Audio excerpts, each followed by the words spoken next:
Hare Krishna, welcome to religion of সনাতন channel. এই চ্যানেলে যদি আপনি নতুন হয়ে থাকেন তো অবশ্যই সাবস্ক্রাইব করবেন।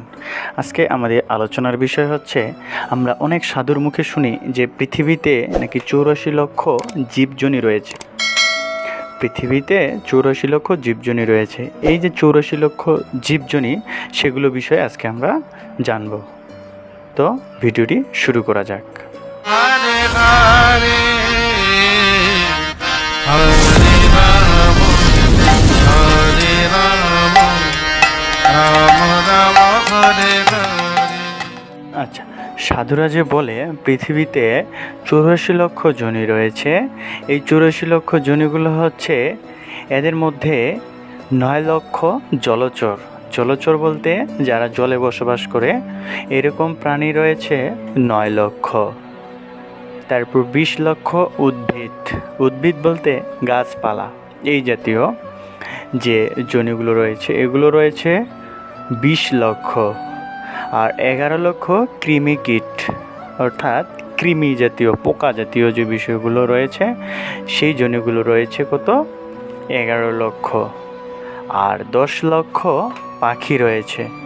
10 লক্ষ পাখি, অর্থাৎ আমরা যে দেখি টিয়া, ময়না, হ্যাঁ, এই পাখিগুলো, এরকম রিলেটেড এই পাখিগুলো রয়েছে 10 লক্ষ।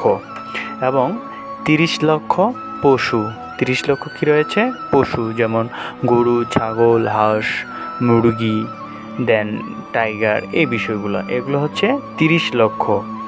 আর মানুষ রয়েছে 4 লক্ষ, অর্থাৎ মানুষের মধ্যে রয়েছে 4 লক্ষ।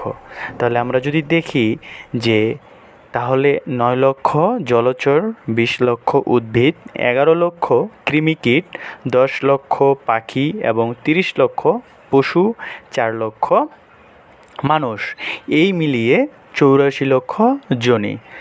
আপনি যদি পাপ কর্ম করেন এবং কর্মফলের আশা থাকে, তাহলে আপনাকে স্বর্গসুখ, অর্থাৎ ভালো কাজের জন্য স্বর্গসুখ এবং খারাপ কাজের জন্য নরক সুখ ভোগ করার পরে এই পৃথিবীতে এসে এই যে 84 লক্ষ যে যোনি রয়েছে, এর যে কোনো একটিতে আপনাকে জন্মগ্রহণ করতে হবে, আপনার মনের ইচ্ছা বা বাসনা বা কর্মফলের উপর নির্ভর করে।